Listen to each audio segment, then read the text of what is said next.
bonjour maro karazagna go aminazy tsara loatra za miala aminazy zitsika jiaby bonjour manolotra anao ny fampalalam-baovao. La 4G Batelma vous présente Ny vaovao. Sardine trésor. Sardine trésor. Amin'ilay tiako be. Manolotra anao ny fampalalam-baovao.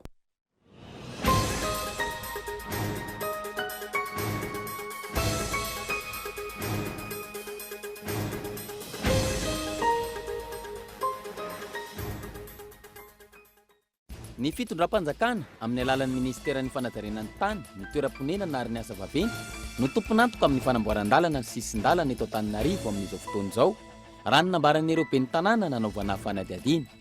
Ny banque européenne d'investissement kosa no mamatsy vola hanatanterahana izany.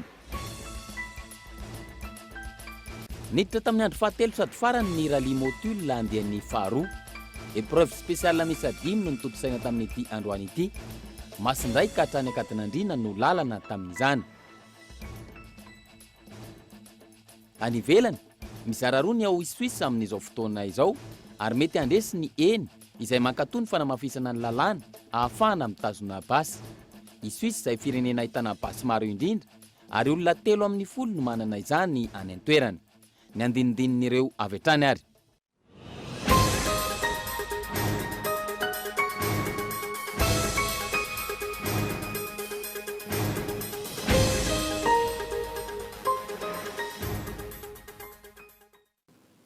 Miraba tompoko lafinaritra tompoko vavy tonga soa atao anatin'ny fampalalam-baovao amin'ity takariva ity ary manasanao ihany koa anjo izany hatramin'ny farany hanomboantsika azy avy hatrany ary ny fitondram-panjakana amin'ny alalan'ny ministeran'ny fanadihadianan'ny tany sy ny toeram-ponena na ary ny asa vaventy no tomponantoka amin'ny fanamboaran-dalana sy ny sisin-dalana eto Antananarivo amin'izao fotoana izao raha ny nambaran'ireo ben'ny tanàna nanaovana fanadihadiana. Ny banque européenne d'investissement kosa na ny BEU no mamatsy vola hanatanterahana izany.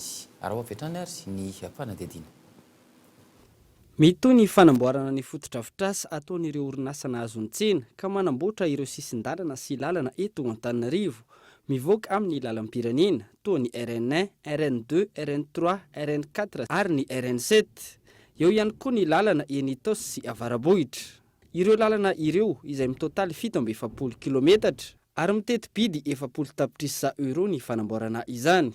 Ny Banque Européenne d'Investissement na ny BEI no miantoka manontolo izay vola izay vokatry ny fiara-miasa eo amin'ity banky ity sy ny fanjakana malagasy amin'ny alalan'ny ministeran'ny fanajarianan-tany, ny toeram-ponenana ary ny asa vaventy. Manoloana ny feo ezahana ely amin'ny tambazotra tserasera sy amin'ny haino aman-jery sasany fa ny commune izay voakasiky ny lalana no angadina nanana sy vina ahitana ireny fanamboarana fotodrafitrasa ireny. Mazava ny nambarana ireo ben'ny tanàna tafaresaka tamin'ny mpanao gazety izay isany ahitana izay fanamboarana lalana sy sisin-dalana izay ihany koa. Mpiara-miasa ara-teknika ny commune manala ireo mpivarotra manelingelina ny asa fanamboarana ary manara-maso ny asa vita no andraikitra ny commune voakasika raha ny fanazavana. Raha mikasika ny fanamboarana lalana trottoir sy ny lalana dia ny fanjakana fohy be moa ny tompona raikitra voalohany amin'ilay izy amin'ny alalan'ny ministère travaux publics ny fanatsarana an'ireny. Io moa dia projet miala avy any Soarano mandrapatonga aty Ambohimankely makaty dia makany avara zany Sabotsina Mena dia fanjakana fohy be ny tompon'ny asa. Ao anatin'izay no andraikitra ny commune zany. Andraikitra ny commune zany dia juste manala ilay mpivarotra anamboarana an'ilay izy. Fa tsisy volan'ny commune mihitsy na ny ao Antananarivo na ny aty Ambohimankely na ny Sabotsina Mena fa dia mpanara-maso ny asa ny commune zany fa ny fanjakana ny tompon'ny asa zany. Mahazo an'izany tombotsoa zany zay aty Avaradrano amin'ny fanamboarana ny tony lalany tony sy lalany mpandeha tongotra na ny arabe. Zany dia projet mpanjakana izy ity fa tsy an'ny commune fanjinana ny famovotsana ny andraiky ny commune dia ao ihany koa ny fijerevana an'le fanimbana amin'le fotodrafitrasa voatao satria izy tony efa voatao ohatran'izao dia mbola mila fitandremana mafy dia mafy dia anjaranay zany no mijery an'izay zavatra zay mba tsara an'le fotodrafitrasa hampaharitra azy. Raha tsaivina tonga teto Madagasikara tamin'ity herinandro ity ireo tompon'andraikitra avy amin'ny Banque Européenne d'Investissement nijery akaiky ny fizotry ny asa fanamboarana eto Antananarivo izay vatsian'izy ireo vola. Toa ireo lalana izay voatanisa etsy ambony sy ny rocade est sy nord-est. Voaja ny fepotona avy tany asa ary manaraka ny kalitao ny fanamboarana raha ny tatitr'izy ireo. ho tratra araka izany ny fepitoana napetraka amin'ny fahavitan'ny fanamboarana ireo fototra-fitrasa izay totosain'ny ministera ny fanajariana tany ny toeram-ponenana ary ny asa vaventy izay tanterahan'ny ARM na ny autorité routière de Madagascar. Hisitraka izany ny vahoaka sy ireo komuna voakasika toa ny komuna Antananarivo renivohitra, Anosizato, Andoharany fotsy, Andranonahoatra, Bemasoandro, Itosy, Ampitatafika, Ankadikely Ilafy ary Ambohimangakely. Lalana izay voara-maso manokana amin'ny kalitaon'ny asa mba hanara-penitra tahaka ny goudron sy ny ateviny araka nefa ny fanarahan'ny ministera tompon'andraikitra tamin'ireo orinasa izay nahazo ny tsena. Eo ihany koa ny antoka 12 volana ary ny faharetan'ny lalana izay tsy tokony ho latsaky ny 15 taona. Tanjon'ny ministera ny fanajariana tany, ny toeram-ponenana ary ny asa vaventy amin'izany ny sitrahan'ny mpampiasa lalana fototra-fitrasa mendrika sy manara-penitra ho lovain-jafy. Mazava ny fanamboaran-dalana sy ny sisin-dalana eto Antananarivo sy ny manodidina amin'izao fotoana izao fa malalaka tanteraka kosa ny tsena azon'ny Madagasikara sitrahana eo amin'ny tsena kanadiana. Mahatratra hatrany amin'ny 5 tapitrisa dolara no tsena tokony ho azon'ny Madagasikara amin'izany. Ny haben'ny famokarana sy ny kalitaon'ny vokatra kosa ho an'ireo mpandraharaha no mila hatsaraina manoloana izany. Fezoro Rafaly no nanao ny fanadihadiana. Misy 700 ireo mpandraharaha sy mpanjifa kanadiana afaka hiara-iasa amin'ny mpandraharaha malagasy amin'ny fandefasana ny vokatra malagasy any an-toerana. 5 tapitrisa dolara ny ampahan-tsena ho an'ny Madagasikara, tanjona ny ampiakarana izay tsena izay hatratratra amin'ny 80 tapitrisa dolara. Malalaka tanteraka ny tsena, betsaka ihany koa ny filana ny vokatra malagasy any Kanada, ny kalitao sy ny abetsaka ny famokarana ireo mpandraharaha malagasy kosa no mila hatsaraina. Tena malalaka, ny indro kely fotsiny dia tsika malagasy dia tsy manana visibilité, tsy fantan'ilay kanadiana hoe misy vokatra tsara sy maro be eto. Zareo rehefa resaka quantité dia tonga dia quantité ngeza be, resaka conteneur, fa izay ny antony hoe mila mamokatra bebe koa zany tsika sy amin'ny kalitao tsara.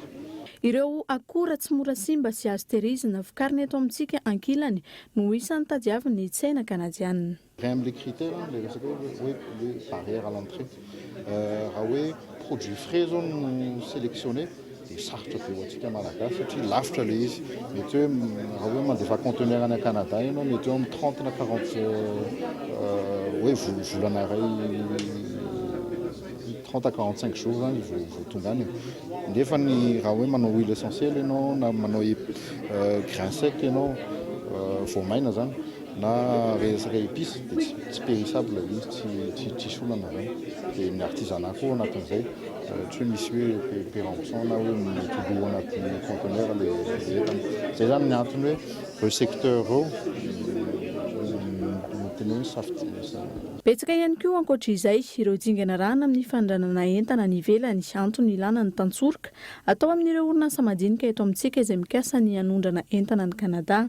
Aorian'ny fahazoan'izy ireo ny tsena no hitadiavan'ireo orinasa mpiara-miombonantoka hamatsy vola raha toa ka azo antoka ny fahavitrany ny kontra azony. Nisy tamin'ny tsy faran'ny herinandro ity ny tatitra ny dia fanehoana ny vokatra malagasy fitadiavana tsena tany Kanada. Valan-javaboary misa 420 kosa no anaovana fanadihadiana ka omena sanda amin'ny alalan'ny fampiroboroboana ny ekotourisme. Ivoaka melohan'ny farany taona ny vokatry ny fanadihadiana izay vatsian'ny badina ny Banque africaine de développement vola hatrany amin'ny 1.5 tapitrisa dolara. Arahoary ny fanadihadiana. Misa 420 ireo valan-javaboary anaovana fanadihadiana ka omena sanda amin'ny alalan'ny fampiroboroboana ny ekotourisme. Iantsona ireo mpamaty vola tsy miankina hiara-iasa amin'ny vondron'olona ifotony. Hanome tombony bebe kokoa azy ireo izany ary hanome asa maro ho an'ny tanora. Eo aloha ny vondron'olona ifotony izay azo tamberiny satria ny vondron'olona ifotony no eny atoerana. Fa hitondra asa ihany koa zany ho an'ny tanora satria mety hisy hôtely izay manaraka ny norme international amin'ny resaka ekotourisme sy ny fiarovana ny valan-javaboary hitsangana zany rehetrarehetra zany a dia hitondra asa ho atsika eto Madagasikara dia efa manana ny école hôtelière sy ny namana zany rehetrarehetra zany eo anatin'ilay mety azo tombony amin'izy. Hatramin'ny farany taona no anaovana fanadihadiana amin'ireo valan-javaboary miisa 12 ireo izay iara-miasa amin'ny BAD na ny Banque Africaine du Développement, ny MNP na ny Madagascar National Park sy ny ministera tompon'andraikitra. Sehatra iray malalaka ary ahafahana mamorona asa ampivoatra ny toe-karena malagasy ny valan-javaboary. Antony naharesy lahatra ireo mpamatsy vola sy mpiara-miombon'antoka izay nanolotra ray faingo 5 tapitrisa dolara anatanterahana ny fanadihadiana. C'est un secteur de levier pour la croissance économique. Sehatra iray manan-danja ho an'ny fampitomboana ny ari-karena faobe ary ahafahana mamorona asa maro ho an'ny vahoaka malagasy ary koa miady amin'ny fahantrana. Arak'izany, famatsiana mitetina ray faingo 5 tapitrisa dolara no natolotra ahafahana manatanteraka ny fanadihadiana. Ny fanadihadiana izay avoaka amin'ny antsipiriany mandritra ny conférence izay atao miaraka amin'ireo mpamatsy vola tsy miankina sy ireo mpiara-miombon'antoka ho an'ny fampandrosoana. Ho hita amin'izany ireo foto-drafitrasa tokony hatsangany ponina. Amin'izay fotoana, ny BAD sy ireo mpamatsy vola hafa afaka hanome tanana ny governemanta ahafahana mametraka foto-drafitrasa amin'ireo valan-javaboary 400 ireo. Les infrastructures critiques prioritaires pour les 14 parcs qui ont été retenus. Iasa ao anatin'ny faritra voatokana, ao anatin'ny fitandrona ireo arena voajanahary izy ireo, ahafahana mametamberina bebe kokoa ho an'ny mponina eny fotony. Ho vitaina amin'ity taona ity ny fanadihadiana, aorian'izay vao miroso amin'ny fampivoarana sy ny famoronana asa. Tafiditra ao anatin'ny fanamby napetraky ny filohan'ny repoblika izao hetsika izao, ny amerenana ny Madagasikara ho nosy maitso amin'ny alalan'ny fambolekazo sy ny fiarovana ireo tandavanala sy ireo arena voajanahary na an-tanety na an-dranomasina. Pejy ny fahasalamana kosa mihatratra 273 ireo vehivavy niaran'ny faharovitan'ny Tatavi ka nanaovana fandidiana noraisiny mpandidy ampelantanana nandritra ny hatramin'ny taona 224 ny faharovitan'ny Tatavi eo ampiterahana izay mahatonga ny vehivavy amany lavaka tsy tokony ilikilika izy ireny. Rahoary ny fanadihadiana. Ny faharovitan'ny Tatavi eo ampiterahana no mahatonga ny vehivavy amany lava. Hatramin'ny taona 224 na hatratra 277 ireo vehivavy noraisin'ireo ekipa mpandidy miparitaka eran'ny Madagasikara. Ny fandidiana izay misy hetsika faobe indroa isa-taona. Antony iray mahatonga ny faharovitan'ny Tatavi raha ny fanazavana ny tsy fanantonana ny tompom-pahasalamana hatramin'ny fotoana iterahana. Teraka fotoana alefa manena izy amin'ny fotoana tsy mbola tokony anenana dia tataka le Tatavi izay tsy tokony miasa mandritry ny amoahana zaza dia mifandray amin'ny lalan'le fivoahan-jaza ny ny amany ao anatin'le Tatavi. Dia izay mahatonga ry zareo amin'ny lava. Rehefa misy moa izay fotoana izay dia mamoaka fofona io vehivavy io satria mitoetra ho amin'ny fona ilay fofona amany mivoaka vatany dia vao ilikilika fiarahamonina izy satria maneno haimbo izy fiarahamonina dia tsy te hiara-monina aminy izy ny fiarahamonina dia izay no mahatonga an'lehibe atsararo fanirikelina andao foanana ny aretina mba azahoana izy vehivavy miara-miaina tolony rehetra miaraka amin'ny fiarahamonina sy azy. Ankoatra ny fanaintainana amin'ny aretina, misy ihany koa ny fanaintainana ara-moraly vokatry ny fanilikiliana ataon'ny mpiarahamonina. Entanina araka izany ny tsirairay mba haihanaja ireny olona mamany lava eny anivo ny fiarahamonina ireny. Ny tena fanaintainana hitany izany fanaintainana ara-moraly no izy ireo vao ilikilika satria efa entsika teo fa mbola mety afaka ikilika izy maratra amin'ny fotoana maratra izy manaintaina fa sikatrizeny efa ela ny ela fa na izany ara mbola mandeha foana le fiaonan'ny fivoaham-bily sy ny fiaonan'ny tranon-jaza ino mahatonga Ankalazaina ny 17 ny volana May ho avy izao ny andro iraisam-pirenena ho an'ny fanafoanana ny faharovitan'ny Tatavi eo ampiterahana ka mahatonga ny vehivavy amany lava. Amin'io fotoana io no anasongadinana ny ezaka ataon'ny fanjakana malagasy mahakasika ny fandraisana an-tanana natao izay arahana amin'ireo mpiara-miombon'antoka sy mpamatsy vola.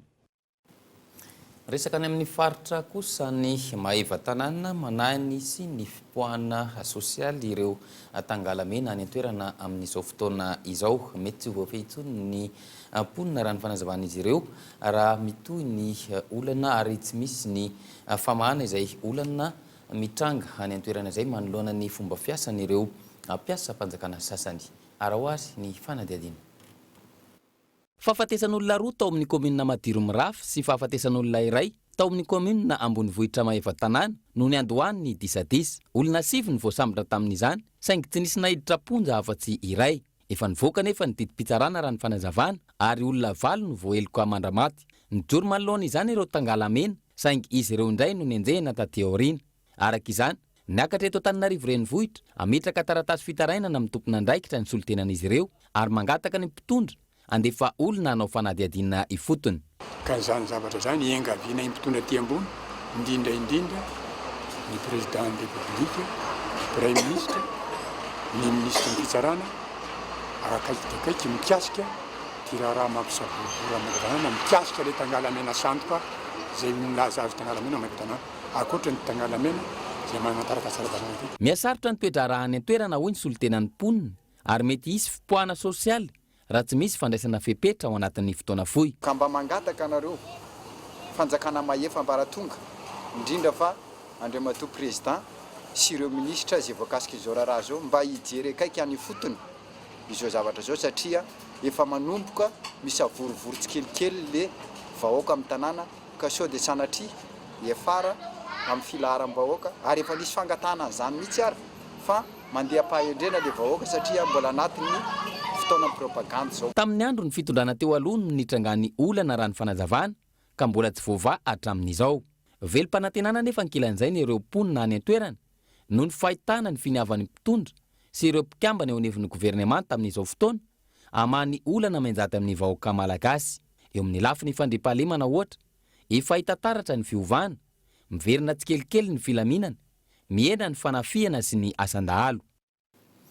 Mialohan'ny anoizantsika ny fampalalam-baovao dia isento kely amin'ireto dokam-barotra ireto isika aorian'izay dia iverina amin'ny vaovao mahakasika ny lafin-javatra ny nivon'ny sosialy, eo ihany koa ny vaovao ara-panatanjahantena sy ny maresaka avy any ivelany. Ndavary.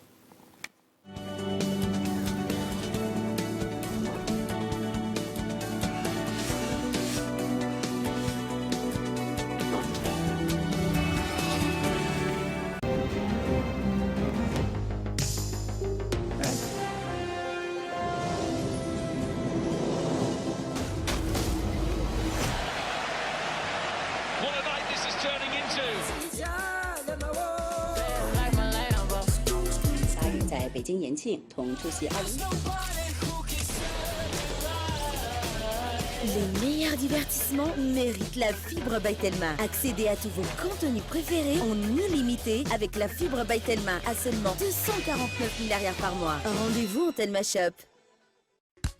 Bonjour. Bonjour.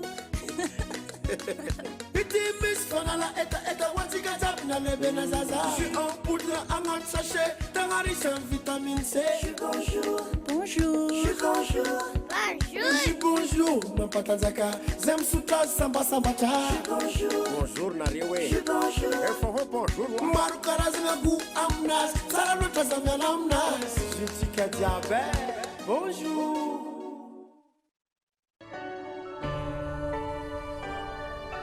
Noho ny fitiavanao lehibe dia mendriky ny tsara indrindra.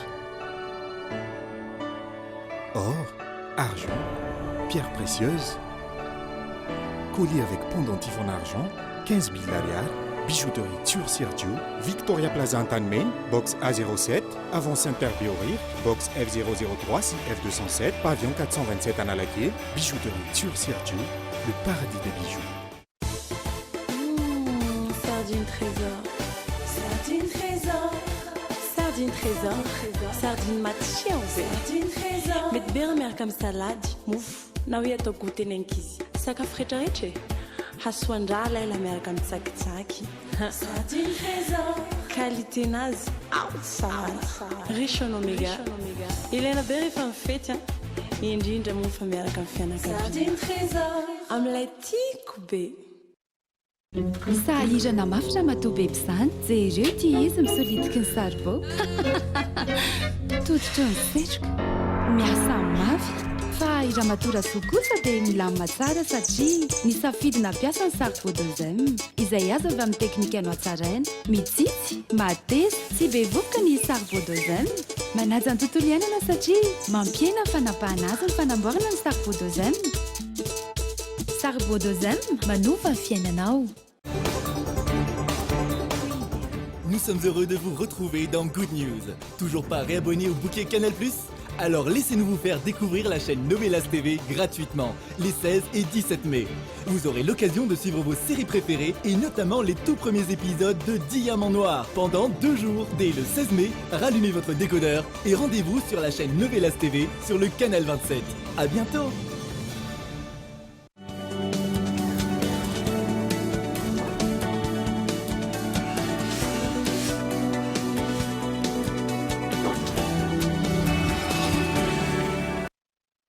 No izy atsika ny fampalalam-baovao matsiaro feno sakatsakana avokoa ny akamaroan'ireo vehivavy mikirakira ny internet ka mizara ny fiainany sy ny olany amin'ireny tambazotra nitserasera ireny. Izay no nambaran'ny mpandrindra vondrona iray natokana ho an'ny vehivavy ao amin'ny tambazotra Facebook. Lafiny kolotsaina sy ny fanabeazana no lesoka ilampanatsarana isy ny fivelarana bebe kokoa raha ny fanadihadiana natao. Raintsika ny fanadihadiany Fezour Rafaly.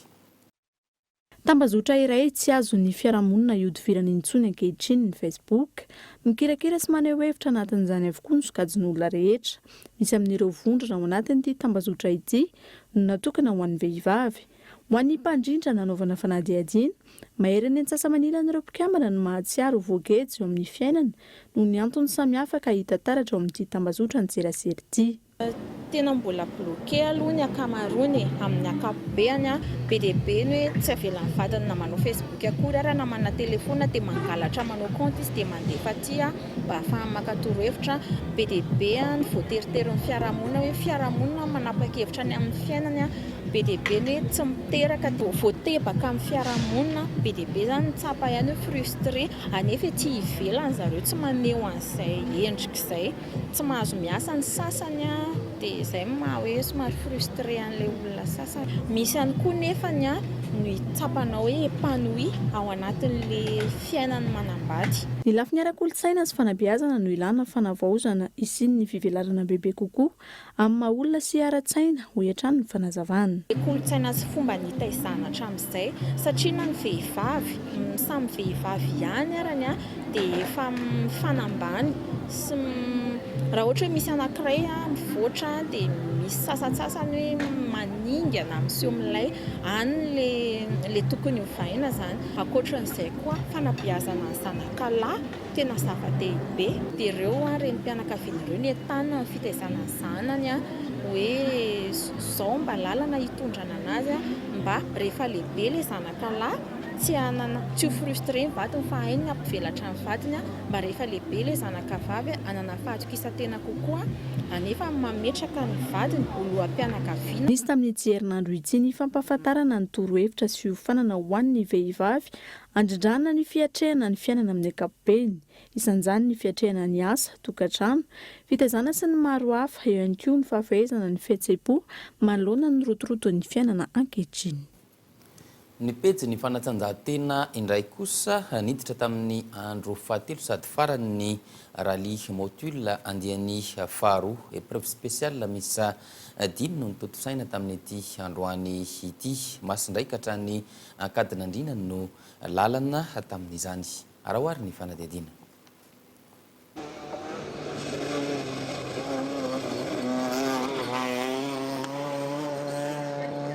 Masindray andro roro ankadinandrina no lalana tamin'ity andro farany rally motule deuxième édition ity izay nahitana épreuve spéciale miisa 5. Fifaninanana izay tafiditra ao anatin'ny fiadiana izay ho tompon-dakan'i Madagasikara eo amin'ny rally izay karakarain'ny club FMMSM.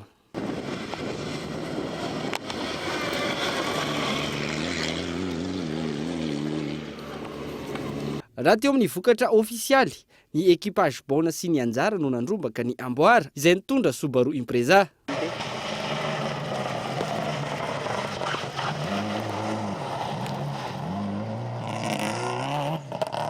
Teo amin'ny larana faharoa no nahitana ny Fred Sitaina izay nitondra Subaru Impreza ihany koa.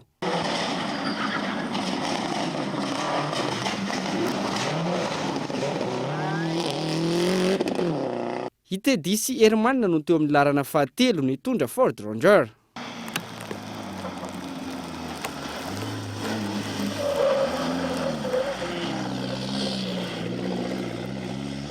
Mpifaninana 720 tamin'ireo 330 ny andro voalohany no tody hatramin'ny farany tamin'ity fifaninanana ity. Hoarahinao ao amin'ny fandarana mikamaga amin'ny alarobia avy izao ny antsipriny mikasika ity lalao rally motule deuxième édition ity.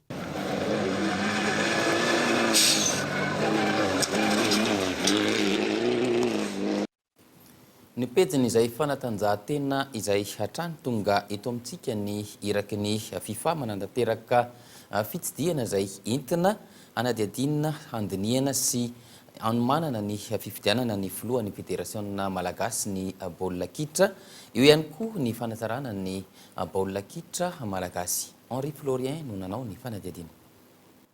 Manantanteraka fitsidihana eto amintsika izay aritra 2 andro ny iraky ny FIFA ifampidinika amin'ny mpitantana eo anivon'ny federasiona malagasy ny baolina kitra mpisolo toerana na ny comité de normalisation. Ity fahatongavany ny iraky ny FIFA ity izay taorian'ny taratasy avy amin'ny rafitra ambony indrindra ny baolina kitra eran-tany izay nanome alalany ny comité de normalisation hanohy ny fotoam-piasana hatramin'ny 2 septambra izao. Raha iverenana ny faharoambin'ny folo ny volana May lasa teo no ny farana ny fotoam-piasana ity comité ity. Nanazava nefa ny filohan'ny comité de normalisation nandritra ny assemblée générale extraordinaire natao teny Ivato tamin'ny fahaenina ny volana Aprily lasa teo, fa tsy ho tratra alohan'io faharoambin'ny folo ny volana May io ny fanatanterana ny fifidianana. Nahazo fankataovana avy amin'ny FIFA izany fangatana fanalavana fotoam-piasana izany ka noho ny asany hatramin'ny voalohany volana Septambra izao ireto mpitantana eo anivon'ny federasiona malagasy ny baolina kitra mpisolo toerana ireto. Fantatrary fa atao tapatapaka ny volana Jona ny fifidianana seksiona ny Tsororomandidy, ny volana Jolay kosa no anatanterana ny fifidianana ny ligy ny Bongolava, ary vinavinaina ny volana Aogositra ho avy izao ny anaovana fifidianana ny filohan'ny federasiona malagasy ny baolina kitra ity. Maresaka avy any ivelany amarana antsika ny fampahalalam-baovao mizara roa ny ao Suisse amin'izao fotoana izao ary mety andresy ny ely izay mankatoa ny fanamafisana ny lalàna ahafahana mitazona basy i Suisse izay isan'ireo firenena ahitana basy be indrindra ary olona 3 amin'ny 10 no manana izany any antoerana. Fanadihadiana eo amin'ny sary ny France 24. 13 taona ity vehivavy ity ary tsy plastika ny pistolet eny aminy. Ao Suisse, afaka mitifitra amin'ny basy ny ankizy raha vao feno 12 taona saingy eo anatrehan'ny ray aman-dreniny. Raha ny fahitako dia zava-dehibe ny ilazana amin'ireo ankizy izay mety hitranga rehetra, mampafantatra ny fampiasana basy, ny loza mety aterany, ny toerana tokony ampiasaina azy, toy izay misy fandrarana. Ao Suisse, manodidina ny 2 hatramin'ny 3 faingo 4 tapitrisa ny basy ho an'ny mponina misy 7 tapitrisa. Iray amin'ireo firenena ahitana basy be indrindra ao Eropa. Ahafahana mividy ity basy iray ity, kara-panondro sy kazier judiciaire madio dia ampy. Na izany aza, mety hiova ny lalàna ao Suisse. Une directive européenne de lutte antiterroriste. Misy toromarika avy amin'ireo miady amin'ny fampiroroana ao Eropa, milaza fa misy karazana basy, mila fahazon-dalana manokana, fepetra izay tsy ilaina ho an'ny ity mpivarotra basy ity. Efa ato daholo, ho anay, voara-maso avokoa ny rehetra. Araka izany, tsy maintsy maneho hevitra, eny na tsy ireo mponina manoloana ny lalàna vaovao, mifehy ny basy. Tsy mbola nisy basy avy eto Suisse nampiasaina tany ivelany. Tsy nisy Suisse nanao asa fampiroroana tao Eropa, ary tsy mbola nisy fampiroroana teto amin'ny tanin'ny Suisse. Mifanohitra amin'izany ny hevitry ny hafa. Ilaina ny fanaraha-maso entitra. Ahafahana manatsara ny fanaraha-mason'ny basy ny fanavaozana ny lalàna. Ilaina ny fahafantarana ireo basy mivezivezy raha ny filaminana no resahana. Raha ny fakana hevitra natao, mandresy amin'ny 520 isan-jato ny eny ho an'ny fanovana ny lalàna any an-toerana. Selon les derniers sondages, c'est le oui qui est donné gagnant à 65%. tapitra ny fampahalalam-baovao tamin'ity anio ity ankasitrany ianao nanaraka izany hatramin'ny farany mametraka ny veloma mandra-pitafary ho amin'ny manaraka indray veloma tompoko.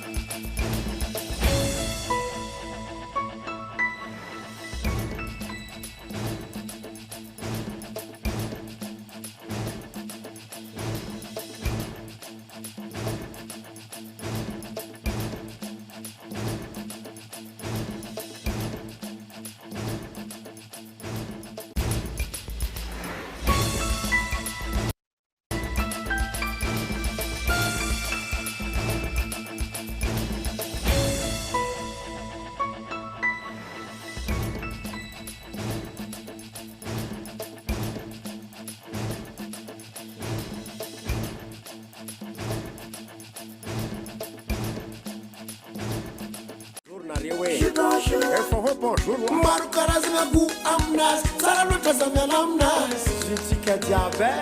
Bonjour. Nanolotra anao teo ny fampahalalam-baovao.